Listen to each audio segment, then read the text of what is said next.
बच्चों, welcome to my channel Verma study 2020 बुकलाना। मैं यूपी बोर्ड के छात्र छात्राओं के लिए क्लास 11th का इकोनॉमिक्स हिंदी माध्यम से मैं फुल कोर्स कराऊंगा।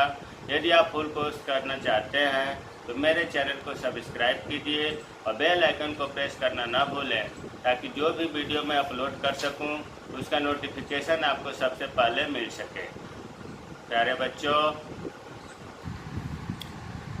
इसमें जो है चैप्टर दूसरा शुरू होगा, जिसका नाम है भारतीय अर्थव्यवस्था 1950 से 1990 तक का पढ़ना है।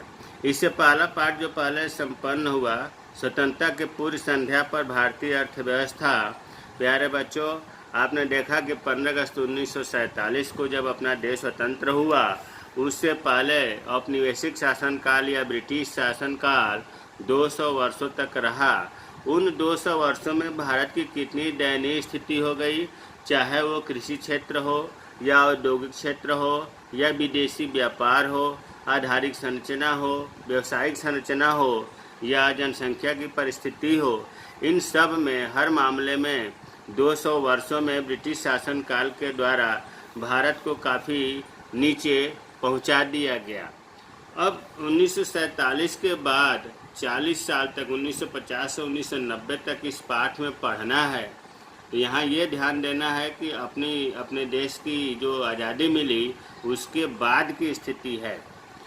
स्वतंत्र भारत जब हुआ तो उस समय नेता जो थे उनको अन्य बातों के साथ साथ यह भी चिंता करने लगे कि हमारे देश में कौन सी ऐसी आर्थिक प्रणाली लागू किया जाए जिससे कुछ लोगों का ही नहीं बल्कि सभी लोगों का सर्वजन कल्याण के लिए कार्य करे, ताकि अपने जो स्थिति हमारी देश की खराब है वो धीरे धीरे पटरी पर लाया जा सके।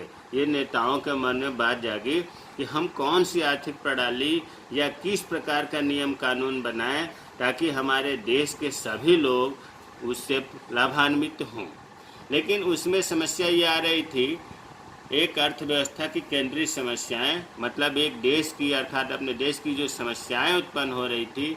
जैसे मान लो कि अगर उद्योग लगाने की बात हो रही थी तो ये मन में आ रही थी, 3 समस्याएं उत्पन्न हो रही थी। पहला था कि किन वस्तुओं एवं सेवाओं का उत्पादन किया जाए। अगर हम उद्योग लगाते हैं तो किन वस्तुओं का या किन सेवाओं का उत्पादन किया जाए। और दूसरी समस्या थी कि उत्पादन कैसे किया जाए। और तीसरी समस्या थी कि उत्पादन किसके लिए किया जाए। प्यारे बच्चों, यहाँ थोड़ा सा हम टॉपिक से हट जाएंगे। देखो, वस्तुओं एवं सेवाओं, वस्तुओं और सेवाएं जो है ये बार बार शब्द आएगा और इसमें अक्सर लोग कन्फ्यूजन में पड़ते हैं। वस्तुएं तो समझ में आ जाता है कि कोई वस्तु है जिसे कंपनी में उत्पादन किया गया है, उसे वस्तु कहते हैं। सेवा किसे कहते हैं, तो यहाँ थोड़ा सा यही डिफरेंस बता दे रहा हूँ कि देखिए, वस्तुएं भौतिक होती हैं। भौतिक का मतलब होता है कि इन्हें देखा जा सकता है, छुआ जा सकता है, जबकि सेवाएं अभौतिक होती हैं, इन्हें देखा नहीं जा सकता, छुआ नहीं जा सकता। वस्तुओं का उत्पादन कारखानों में होता है, सेवाओं का उत्पादन कारखानों में नहीं होता है। सेवाओं का उदाहरण है अध्यापक, इंजीनियर, डॉक्टर, वकील, जज, इनके कार्य को हम सेवाएं कहते हैं। और जब आपको पता है कि वस्तुएं भौतिक होती हैं, इनको देखा जा सकता है, छुआ जा सकता है, तो ये भी कहा जा सकता है कि वस्तुओं को एक स्थान से दूसरे स्थान पर ले जाया जा सकता है, इनका हस्तांतरण किया जा सकता है। जबकि सेवाओं का हस्तांतरण नहीं होता है, ट्रांसफ़र नहीं होता है। वस्तुओं का हम संग्रह कर सकते हैं, इकट्ठा कर सकते हैं, जबकि सेवाओं का हम संग्रह नहीं कर सकते। वस्तुओं के उत्पादन और उपभोग के बीच में अंतर होता है। समय जो होता है, ऐसा नहीं है कि कंपनी से अगर बिस्कुट निकले तो तुरंत उसका उपभोग हो जाए। उत्पादन और उपभोग के बीच में समय का अंतर होता है, जबकि सेवाओं में ऐसा नहीं होता। अगर अध्यापक पढ़ा रहा है तो एक प्रकार से उत्पादन हो रहा है, उसका उपभोग भी तुरंत हो जा रहा है। उत्पादन और उपभोग सेवाओं के बीच में अंतर नहीं होता है। तो हमें उम्मीद है तो वस्तुओं और सेवाओं में क्लियर हो गया होगा। अब आते हैं कि जो केंद्रीय समस्याएं थी कि किन वस्तुओं एवं सेवाओं का उत्पादन किया जाए, कि उपभोक्ता वस्तुओं का उत्पादन किया जाए। उपभोक्ता मतलब भोग करने वाली वस्तुओं का, जैसे अनाज, चाय, चीनी, कपड़ा, या उत्पादक वस्तुओं का किया जाए, उत्पादन करने वाली वस्तुएं जैसे मशीनें, औजार, खाद्य, या सार्वजनिक वस्तुओं का उत्पादन किया जाए जैसे कि स्कूल, कॉलेज, पार्क, सड़कें। निजी वस्तुओं का उत्पादन किया जाए, मकान, जमीन, जेवरात। मतलब किन वस्तुओं एवं सेवाओं का उत्पादन किया जाए। हमने 4 प्रकार के वस्तुएं बता दिए। ये समस्या थी कि किन का उत्पादन किया जाए और कितनी मात्रा में किया जाए। दूसरा है कि उत्पादन कैसे किया जाए, मतलब किस तकनीक के द्वारा, किस विधि के द्वारा किया जाए।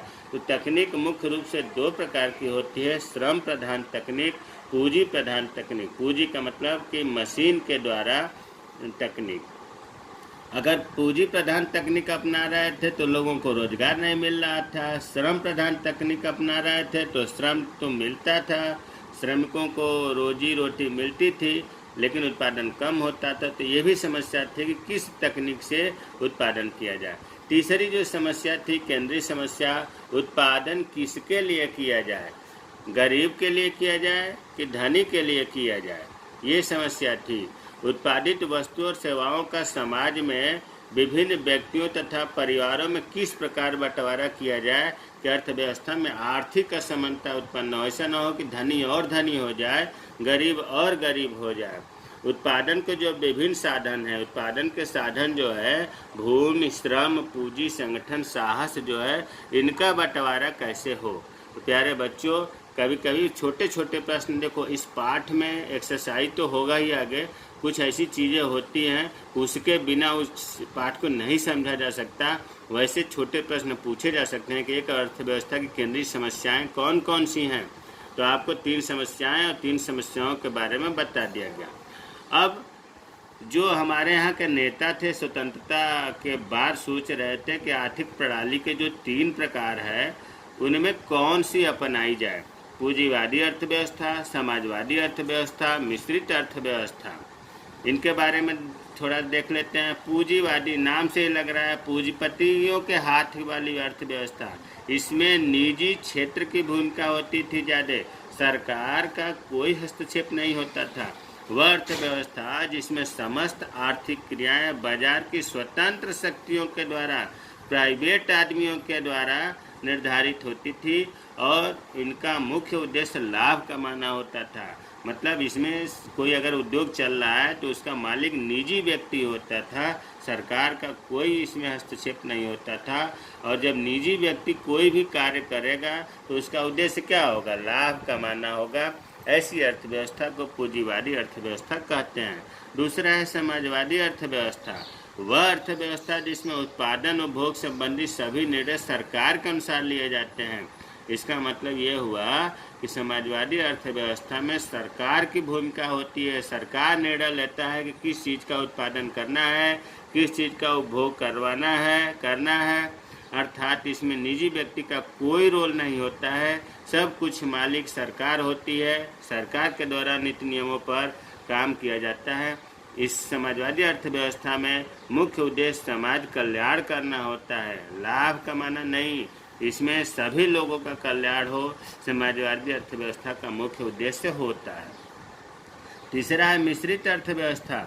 मिश्रित अर्थव्यवस्था पूंजीवाद और समाजवाद दोनों के बीच की अवस्था है। अर्थात इसमें निजी क्षेत्र भी कार्य करेंगे, सार्वजनिक क्षेत्र मतलब सरकारी क्षेत्र भी कार्य करेंगे साथ साथ। इस अर्थव्यवस्था में कुछ उद्योग तो पूर्णतः सरकारी के क्षेत्र में होते हैं, कुछ निजी क्षेत्र में होते हैं। कुछ उद्योगों में निजी तथा सार्वजनिक दोनों ही होते हैं।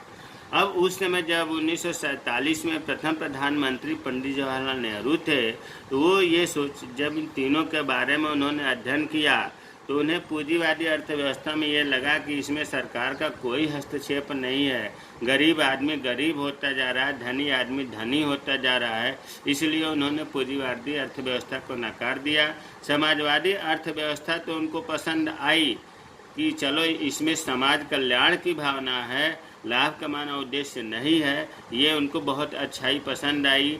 लेकिन ये भी उनके लिए थोड़ा सा पीछे हट गए। इसमें एक ऐसा जो ये था कि सरकार के द्वारा हस्तक्षेप पूरा होता है, तो उनको ये लगा कि इसमें जो है जैसे किसानों के पास खेत होता है, कारखाने होते हैं उसका मालिक किसान ही होना चाहिए, सरकार नहीं होना चाहिए। अगर सरकार होगा तो फिर किसान मन से कार्य नहीं करेंगे, उत्पादन नहीं करेंगे। इस वजह से उन्होंने ये उनकी नीति पसंद नहीं आई समाजवादी अर्थव्यवस्था का कि निजी उत्पादन के सभी साधनों पर सरकार का स्वामित्व हो। वो चाहते थे कि जो खेत है, कारखाने हैं, वो निजी व्यक्ति के हाथ में रहे, जिसका है उसके हाथ में रहे। लिहाजा उन्होंने मिश्रित अर्थव्यवस्था अपनाई। एक क्वेश्चन 1 नंबर का पूछा जाता है कि भारत में कौन सी अर्थव्यवस्था अपनाई गई है, तो इसका उत्तर है मिश्रित अर्थव्यवस्था। मिश्रित अर्थव्यवस्था में पूंजीवादी अर्थव्यवस्था और समाजवादी अर्थव्यवस्था, कुछ क्षेत्र निजी क्षेत्र के कार्य करते हैं, कुछ सार्वजनिक या सरकारी क्षेत्र कार्य करते हैं। तो पंडित जवाहरलाल नेहरू ने अपने देश में मिश्रित अर्थव्यवस्था को अपनाया। प्यारे बच्चों, ये बहुत मज़ेदार पाठ है, मन से पढ़िएगा। जय हिंद, जय भारत।